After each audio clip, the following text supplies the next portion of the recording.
ఏంటండి?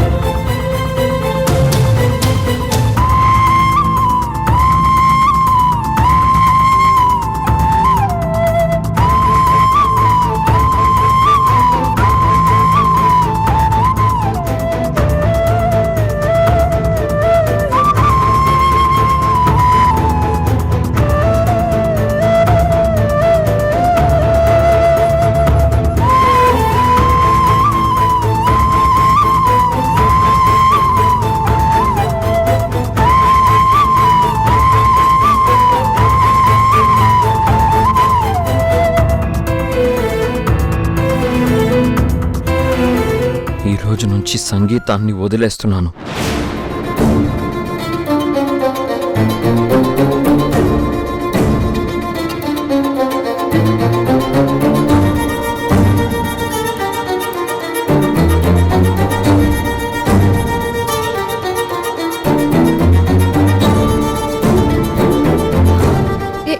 ఏంటండి మీరు సంగీతాన్ని వదిలేయడం ఏంటి?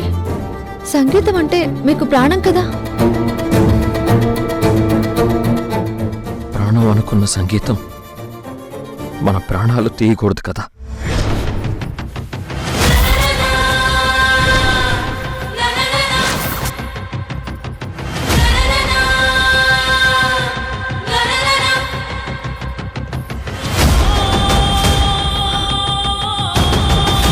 ఏం మాట్లాడుతున్నారండి మీరు? మీ మాటలు నాకేం అర్థం కావడం లేదు. సంగీతమే నా జీవిత పరమార్థం అనుకున్నాను, కానీ ఆ సంగీతం వల్లే నా జీవితానికి అర్థం లేకుండా పోతుందని నేను తెలుసుకోలేకపోయాను. సంగీతం నాకు దేవుడిచ్చిన వరం కాదు, శాపం.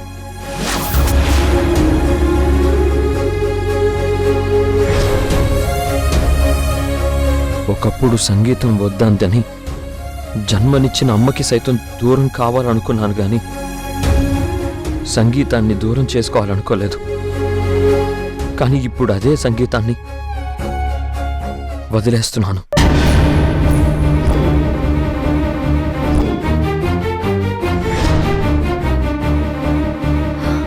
అదే అండి, ఎందుకు? సంగీతంలో మాత్రమే అపశృతులుంటాయని తెలిసిన నాకు జీవితంలో కూడా చాలా అపశృతులు దొర్లుతాయనే పాఠం నేర్పింది ఈ సంగీతమే.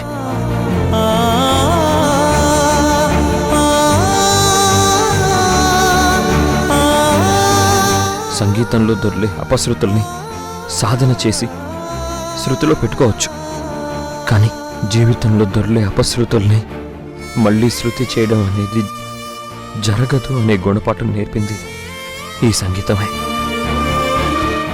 అసలు ఇదంతా ఇప్పుడు నాకెందుకు చెప్తున్నారు? నీతో కలిసి నడిచిన 7 అడుగులు జాగ్రత్తగా నడిచిన ఆ తర్వాత నా అజాగ్రత్త వల్ల ఓ తప్పటడుగు వేశాను.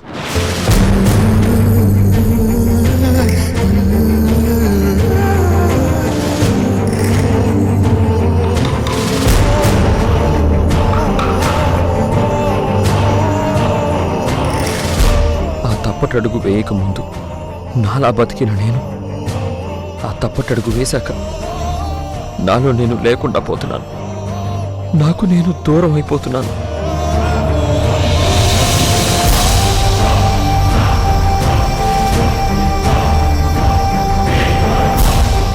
అప్పుడు అమ్మని నాకు దూరం చేసిన సంగీతం ఇప్పుడు నన్ను నాకు దూరం చేసింది.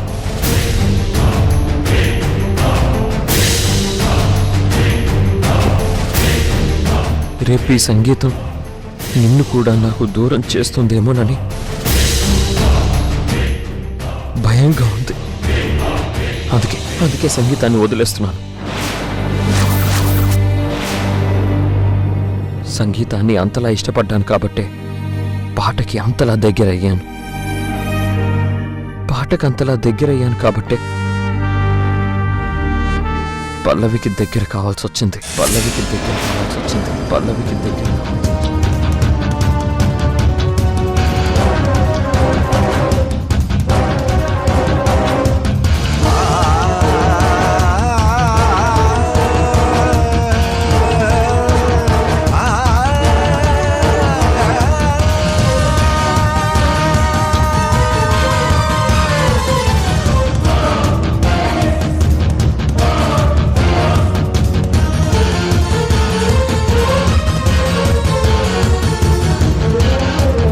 పల్లవికి అంతలా దగ్గరయ్యాను కాబట్టే ఆ పల్లవితో అనుపల్లవిగా కలిసి స్వర సంచారం చేస్తూ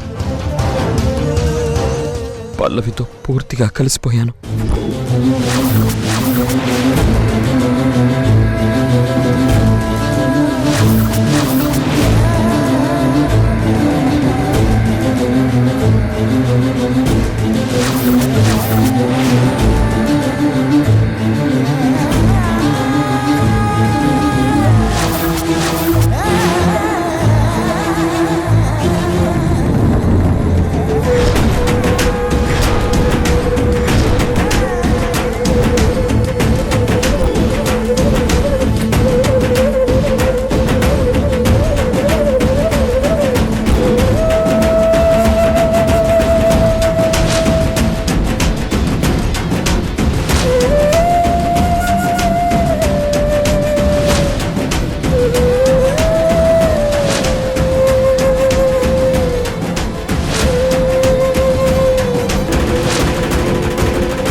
వ్యధలే మూగగా ఎదమూగదాయగా ఇన్నాళ్ళ వేదన ఈ మౌన రోదన అర్థాలే లేని వ్యర్థంగా మారేగా నేను చేసింది తప్పే, క్షమించరాని తప్పే.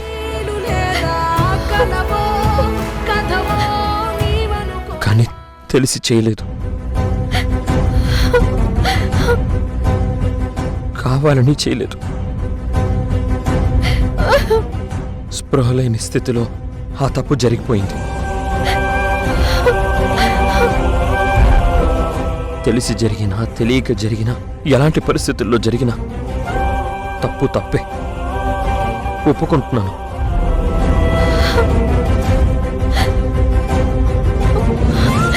నేను చేసిన తప్పుకి తగిన శిక్ష ఎవ్వరూ విధించలేరు. ఆఖరికి ఆ దేవుడు కూడా తగిన శిక్ష విధించలేడు. నువ్వు ఏ శిక్ష విధించినా భరించడానికి నేను సిద్ధంగా ఉన్నాను. చెప్పు, నాకే శిక్ష విధిస్తావో చెప్పు.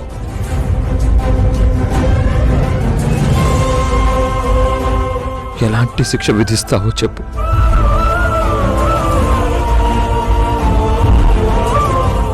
కనీసం నేను చేసింది తప్పనన్నా చెప్పు.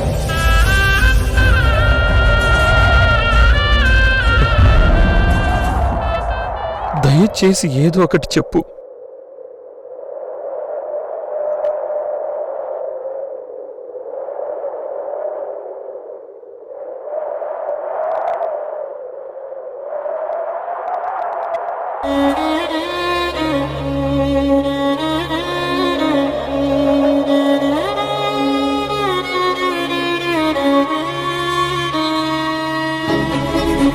ఏం చెప్పమంటారండి?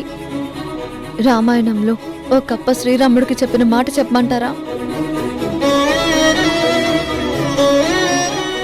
పంపా నది తీరానికి వచ్చిన రాముడు దాహం తీర్చుకోవడం కోసం తన చేతిలో ఉన్న బాణాలు చూసుకోకుండా ఒక కప్ప మీద పెట్టాడు. దాహం తీర్చుకుని ఆ బాణాలు తీసుకునేటప్పుడు ఆ కప్ప శరీరం మీదైన గాయాల్ని చూశాడు.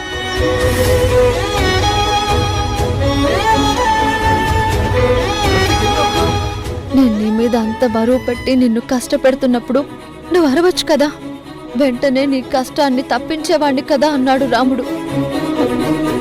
అప్పుడు ఆ కప్ప ఏమందో తెలుసా? నాకే కష్టం వచ్చినా రామ నా కష్టాన్ని తప్పించు అంటూ నీకే మొర పెట్టుకునేదాన్ని. నీ వల్లే కష్టం వస్తే ఎవరికి చెప్పుకుంటాను, ఏం చెప్పుకుంటాను అందా కప్ప. కన్నాని ప్రేమ సంద్రమే నేను నీ తీరమే, కన్నాను నా ప్రాణమే నేనే నీ దేహమే, అలలుగా తాకగానే కరిగిపోనా నీలో, ప్రళయమే తాండవిస్తే అలజడే నాలో. ఓ నీవే నీవే నా ఎదను విడిచావ్, నన్నే నన్నే నన్నే ఒంటరి చేసావ్, అటో ఇటో ఎటో దారి మరచిన నన్నే నాలో వెతుకుతున్నా. నీవే నీవే నా ఎదను విడిచావ్, నన్నే నన్నే నన్నే ఒంటరి చేసావ్, అటో ఇటో ఎటో దారి మరచిన నన్నే నాలో వెతుకుతున్నా. కన్నాని ప్రేమ సంద్రమే నేను నీ తీరమే, కన్నా నువ్వు నా ప్రాణమే నేనే నీ దేహమే.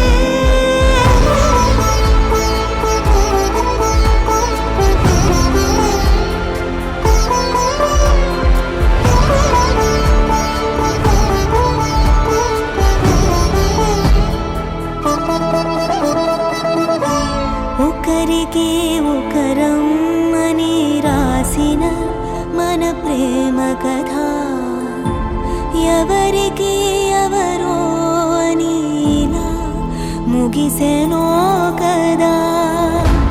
ఒకరికి ఒకరం అని రాసిన మన ప్రేమ కథ, ఎవరికి ఎవరో అని ఇలా ముగిసెనో కదా.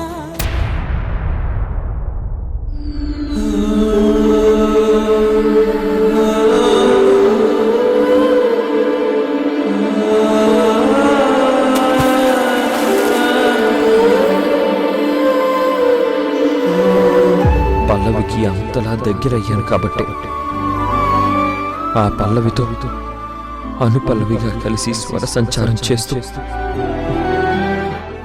పల్లవితో పూర్తిగా కలిసిపోయాను.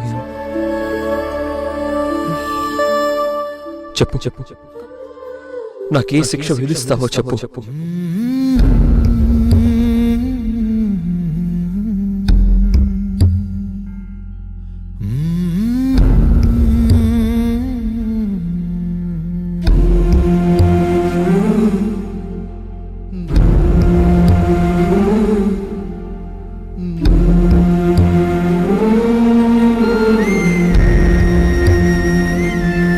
రాయే నెలమరాయే ఇటు రావే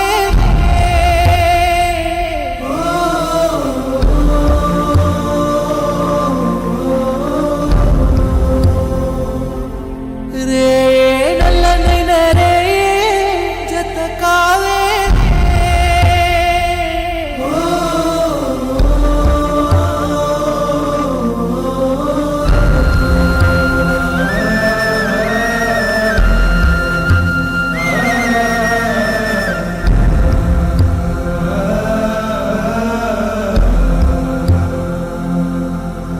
నువ్వు తోడు లేని గూటిలోన ఒంటి పక్షినై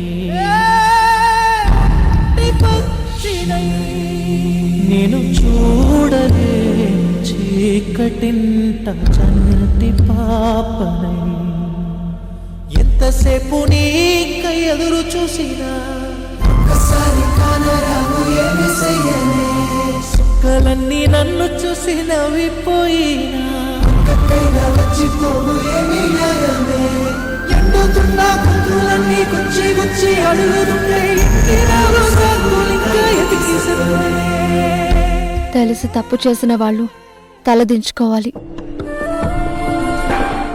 జరిగిన తప్పు మీరు తెలిసి చేయలేదు, అలాగని మీరు కావాలని మోసం చేయలేదు. ఇది నాకు మీ మీద ఉన్న నమ్మకం.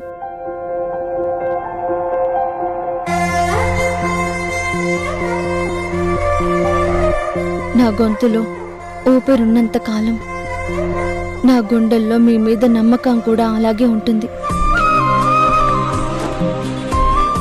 ఇంత జరిగినా కూడా మీ మీద నాకు నమ్మకం ఏంటి అని అనుకుంటున్నారా?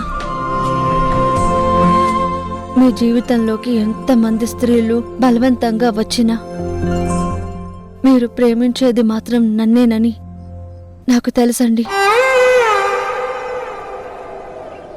సాక్షాత్తు రాముల వారి జీవితంలోకి శూర్పణఖ బలవంతంగా రావాలని చూసింది. అయినా ఆయన ఏకపత్ని వ్రతానికి ఏమాత్రం భంగం కలగలేదు.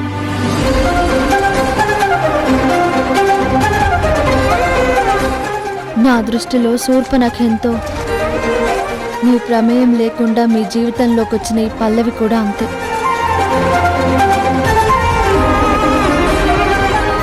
మీ ప్రమేయం లేకుండా జరిగిన తప్పు వల్ల నాకు మీ మీద గౌరవం ఏం తగ్గలేదండి. నిజాన్ని నిర్భయంగా చెప్పినందుకు మీ మీద గౌరవం పెరిగింది. ఏ పరిస్థితుల్లో చేసినా నేను చేసింది తప్పే ఉషా, ఒప్పుకుంటున్నాను. కానీ ఒక్కటి మాత్రం నిజం, నేను బతికున్నంత వరకు నిన్ను తప్ప వేరే ఎవరిని ప్రేమించను, ప్రేమించలేను.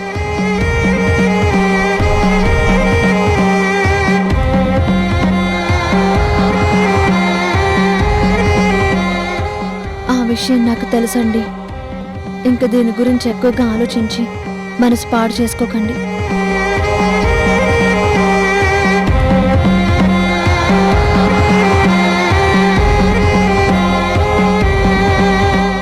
ఏమైందండి? పల్లవి ఇప్పుడు గర్భవతి.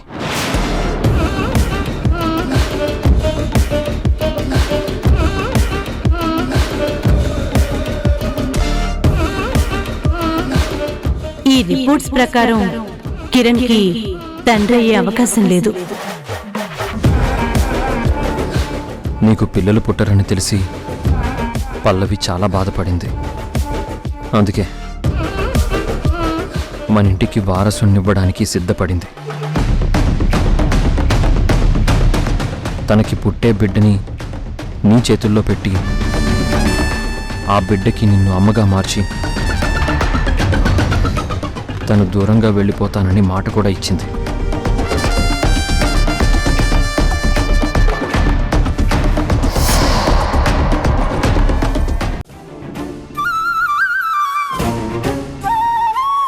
ఎక్కడికి వెళ్తున్నారు? నా మాటకి గౌరవం లేని చోట ఉండలేక శాశ్వతంగా వెళ్ళిపోతున్నాను. నీతో ఛాలెంజ్ చేసి కిరణ్ని నాకు దగ్గర చేసుకున్నాను. నా మాట తూచా తప్పకుండా పాటిస్తూ ఎప్పటికీ కిరణ్ నా గ్రిప్లో ఉండేలా చేసుకున్నాను. మరీ అంత ఎగ్జైట్ అవ్వకు, ఎగ్జాస్ట్ అవ్వాల్సి వస్తుంది. అనుకున్నాం కదా అని అన్నీ అనుకున్నట్టు జరగవు.